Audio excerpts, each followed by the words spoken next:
भी तो उठा के ले चलो, मैं भी बर्थडे वाला केक खाऊंगा। तू घुइयां ले ले कमीनी बिल्ली। अरे चिंकी जल्दी दौड़ के ले चल बाबू को। देखिए केक पिघल रहा है धीरे धीरे। क्या केक पिघल रहा है? अरे जल्दी चलो रे दादा, नहीं तो मेरा बर्थडे वाला केक पिघल जाएगा। केक को लेकर दौड़ चिंटू। अरे वो दोनों तो केक को लेकर चले गए। अब मैं केक कैसे खाऊंगा? मैं उठ भी नहीं पा रहा हूँ। ओहो, वहाँ पर एक बिल्ली गिरी हुई है जमीन पर। अब तो मैं उसे आसानी से खा जाऊंगा, वो भाग भी नहीं पाएगी।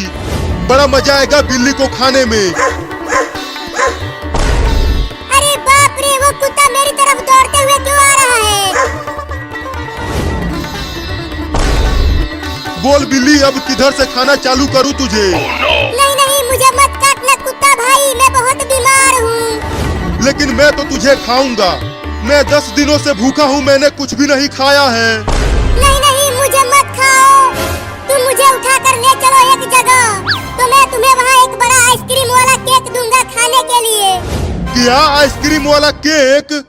उसे तो बड़ा मजा आएगा खाने में। तो जल्दी मुझे ले चलो उठाकर। हम उस लड़के का केक काटने से पहले ही उस लड़के का केक लेकर भाग जाएंगे और दोनों मिल बांट कर खाएंगे। तो चलो जल्दी आ जाओ मेरे पीठ पर, मैं तुम्हें लेके चलता हूँ बर्थडे वाला केक खाने के लिए। अब दौड़ के जल्दी चलो पिल्ला भाई।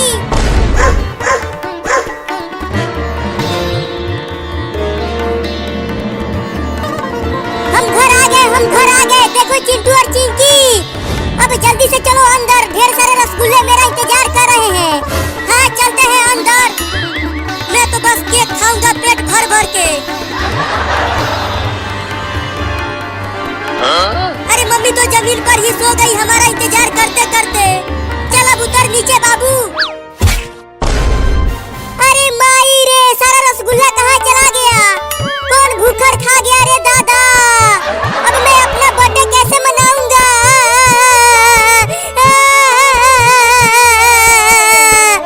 अरे कौन रो रहा है मेरे घर में आकर? मम्मी, इस प्लेट का सारा रसगुल्ला कहाँ चला गया? तू चल केक को काट के अपना बर्थडे मना, रसगुल्ला को छोड़। हाँ जल्दी केक को काट बाबू, मुझे इसे खाना है। अरे पहले टेबल पर तो रख दे केक को चिंटू।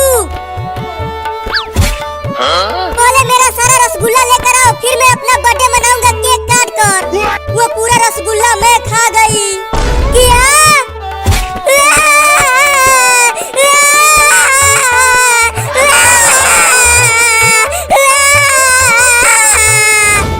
चल रोना बंद कर और केक को काट जल्दी। नहीं नहीं, बिना रसगुल्ला के मैं केक नहीं काटूंगा। क्या? अब कहाँ जाना है बिल्ली केक खाने के लिए? उस घर में चलो पिल्ला भाई। अगर आइसक्रीम वाला केक नहीं मिला ना मुझे, तो मैं तुझे ही खा जाऊंगा बिल्ली, समझी? अरे जल्दी चलो घर में, नहीं तो पूरा केक खत्म हो जाएगा। हाँ चलते हैं।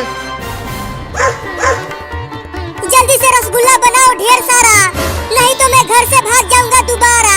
तुम सब डीजे पर नाचो, मैं फिर से रसगुल्ला बना कर लाती हूँ। बाबू और चिंटू चलो डीजे पर नाचते हैं। तुम दोनों ही नाचो, मुझे तो बस केक खाना है। हाय कितना अच्छा और मीठा दिख रहा है केक। चल चिंकी, हम नाचते हैं डीजे पर। हाँ जल्दी चल।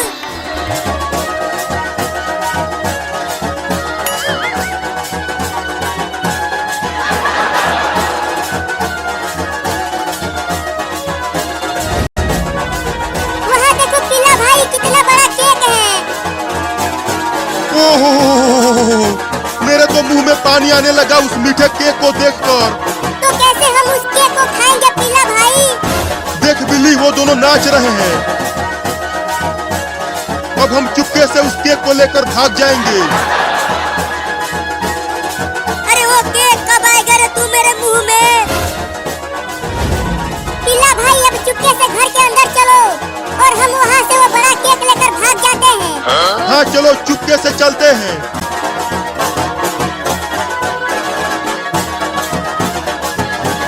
कितना मजा आ रहा है चिंकी डीजे पर नाचते हुए। चिंटू तुम भी आओ ना हमारे साथ डीजे पर नाचने। जल्दी केक को पकड़ बिल्ली, मैं भागता हूँ। अस्सलामुअलैकुम दोस्तों, कैसे हैं आप सब? उम्मीद है आप सब खैरियत से होंगे। आज मैं आपके लिए एक ऐसी सबक आमोज और दिल को छू लेने वाली कहानी लेकर आया हूँ जो ताकत, रहम और असल बहादुरी का मतलब समझा देगी। तो आइए कहानी शुरू करते हैं। एक घना जंगल था जहाँ दरख्त इतने ऊंचे थे कि सूरज की रोशनी भी मुश्किल से जमीन तक पहुँचती थी। इसी जंगल में एक बहुत बड़ा और ताकतवर हाथी रहता था। उसका नाम राजा था। राजा पूरे जंगल में अपनी ताकत के लिए मशहूर था, मगर उसकी असल पहचान उसका नरम दिल था। जंगल के जानवर राजा से डरते नहीं थे, बल्कि उसकी इज्जत करते थे। इसी जंगल में एक शेर भी रहता था जिसका नाम वीर था। वीर कभी जंगल का बादशाह था, मगर वक्त के साथ साथ उसके दिल में गुरूर भर गया था। वो कमजोर जानवरों पर जुल्म करता और किसी की मदद करना उसे अपनी तौहीन लगता था। एक दिन शिकार के दौरान वीर एक गहरे गड्ढे में गिर गया। उसकी टांग बुरी तरह जख्मी हो गई। उसने बहुत जोर से दहाड़ा, मगर जंगल के जानवर डर के मारे करीब न आए। दिन रात गुजर गए। वीर भूखा, जख्मी और कमजोर हो चुका था। इसी दौरान राजा हाथी वहां से गुजरा। उसने गड्ढे से कराहने की आवाज सुनी। जब उसने नीचे देखा तो हैरान रह गया। वो शेर था, वही वीर जो कभी किसी पर रहम नहीं करता था। राजा एक लम्हे को रुक गया। उसके दिल में ख्याल आया, यही शेर था जो दूसरों पर जुल्म करता था। क्या मुझे उसकी मदद करनी चाहिए? मगर फिर राजा ने आसमान की तरफ देखा और आहिस्ता से कहा, ताकत का मतलब बदला नहीं, ताकत का मतलब मदद है।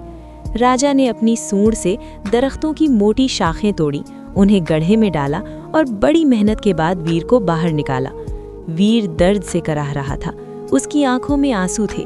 उसने पहली बार सर झुकाकर कहा, राजा, मैंने सारी जिंदगी ताकत का गलत मतलब समझा।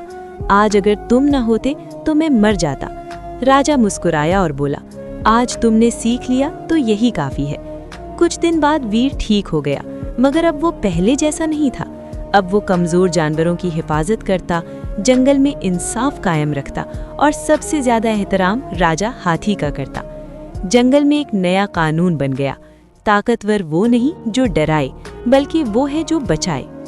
सबक, लेसन। इस कहानी से हमें ये सबक मिलता है कि असल ताकत रहम में होती है और जो दूसरों के लिए आसानी पैदा करे वही असल में अजीम होता है। अगर आपको ये कहानी पसंद आई हो तो वीडियो को लाइक करें, चैनल को सब्सक्राइब करें और बेल आइकन दबाएं ताकि आपको ऐसी ही सबक आमोज और दिलचस्प कहानियाँ मिलती रहें। अल्लाह आपको खुश रखे।